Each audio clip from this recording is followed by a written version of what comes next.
Maintenant, quand il s'agit de l'imam al-Hassan, qui est né aujourd'hui, on va rapporter un hadith qui est rapporté par Huzaifa ibn al-Yamani, l'un des compagnons les plus célèbres du prophète. An Nabi sallallahu alayhi wa sallam qala Inna malaka min al-malaikati lam yahbit al-ard qabla hadhihi al-layla. Le prophète dit à ses compagnons: ô vous mes compagnons, j'ai reçu la visite d'un ange cette nuit. Cet ange n'est jamais descendu sur la terre avant aujourd'hui. C'est la première fois qu'il vient sur la terre. Quand il est venu, fasta'azana rabbahu, il a demandé à Dieu de venir sur la terre, yusallim alayya, afin de me rendre visite et de me saluer. Quand l'ange là est venu, qu'est-ce qu'il a dit au prophète? L'ange, quand il est venu, il m'a salué, il m'a dit au prophète: j'ai un message de la part de Dieu. Vu que c'est la première fois que je viens sur la terre, Dieu m'a délégué un message ultra important afin que je le transmette enfin, pour toi et ta communauté. Le prophète dit au Bashar, l'ange là m'a informé Anna al-Hassan wal-Hussein, que mes deux petits-fils, Al-Hassan et Al-Hussein, Sayyida Shababi Ahl al-Jannah, ce sont les deux jeunes les plus nobles du paradis. Nous cherchons le paradis. Nous faisons tout pour accéder au paradis. Dieu dit à cet ange, va dire au prophète Mohammed que ces deux petits-fils sont les leaders de tous ceux qui entreront au paradis. Car il n'y a pas de vieux au paradis. Tout le monde sera jeune au paradis, une jeunesse éternelle. Donc le prophète nous dit par la bouche de l'ange, par délégation de Dieu, que quand tout le monde va aller au paradis, les rois du paradis, les leaders du paradis, c'est Al-Hassan et Al-Hussein. Donc cela, voyez un peu la distinction. Nous, au moment où nous sommes inquiets, est-ce qu'on a le paradis ou pas, est-ce qu'on est pardonné ou pas, Dieu dit au prophète que ces deux petits-fils-là, ils sont non seulement admis au paradis, mais c'est eux qui ont la clé, c'est eux les chefs du paradis, c'est eux qui sont les leaders des gens du paradis. Maintenant, toi, si tu veux accéder au paradis, ne penses-tu pas qu'il t'est nécessaire de tisser amitié avec les chefs du paradis? Si tu veux vraiment accéder au paradis sans souffrir à ta mort, sans souffrir dans la tombe, sans souffrir à la résurrection, ni au jugement dernier, ni en traversant le pont As-Sirat, tu as intérêt à aimer Al-Hassan, tu as intérêt à aimer Al-Hussein. Quand tu viens chez Dieu et que ces gens-là savaient que tu les aimais dans ta vie, ils ne vont pas laisser Dieu te juger. Ils viendront plaider pour toi, s'interposer entre le châtiment et toi, et te prendre par la main afin de t'introduire dans leur palais qui est au paradis. Ça montre que ce hadith, il est authentique, rapporté par tous les musulmans. Il n'y a pas un groupe dans le monde musulman qui dit que ce hadith-là est faux. C'est un hadith qui est authentique et qui nous montre la place de l'imam al-Hassan alayhi salam. Bien.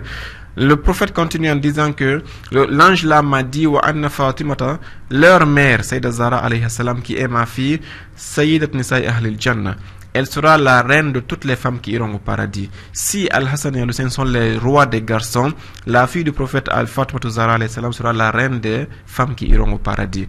Et wa abuhuma khayrum minhuma, le prophète dit que le père de ces deux enfants est mieux que ces deux enfants.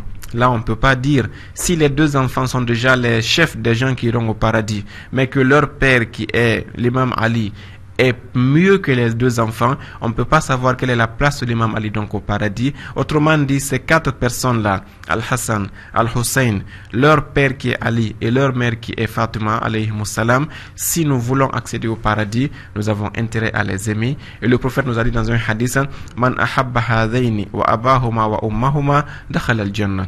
Ou parfois il dit Kana ma'i fi darajati. Le prophète a dit un jour, parmi vous ma communauté, quiconque va aimer ses deux enfants, Al-Hassan et Al-Hussein, il aime leur père qui est Ali, il aime leur mère qui est Fatima, il entre au paradis et il sera au même degré que moi au paradis. Ça montre que l'amour du prophète et de sa famille, c'est dans le Saint-Coran que ça a été rendu obligatoire. Surat Ash-Shura, verset 23, allez vérifier. Et le prophète a expliqué ce verset à maintes reprises. Il dit quoi? Allah, dans un autre hadith, il dit Allahumma hadhani ibnaya wa ibna ibnati. Il dit ô Seigneur, c'était dans la mosquée devant tout le monde, il dit ô Seigneur, ces deux-là, Al-Hassan et Al-Hussein, sont mes fils et les fils de ma fille. Allahumma inni uhibbuhuma. Il dit Seigneur, sois témoin que moi j'aime mes deux petits-fils. Fa'hibbuhuma. Je te demande aussi toi Dieu de les aimer. Wa ahibba man yuhibbuhuma.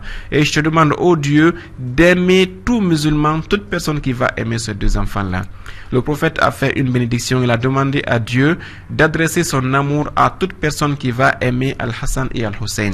Si tu veux l'amour de Dieu, le prophète te dit ta clé pour l'amour de Dieu c'est quoi? C'est d'aimer Al-Hassan et d'aimer Al-Hussein. Hussein.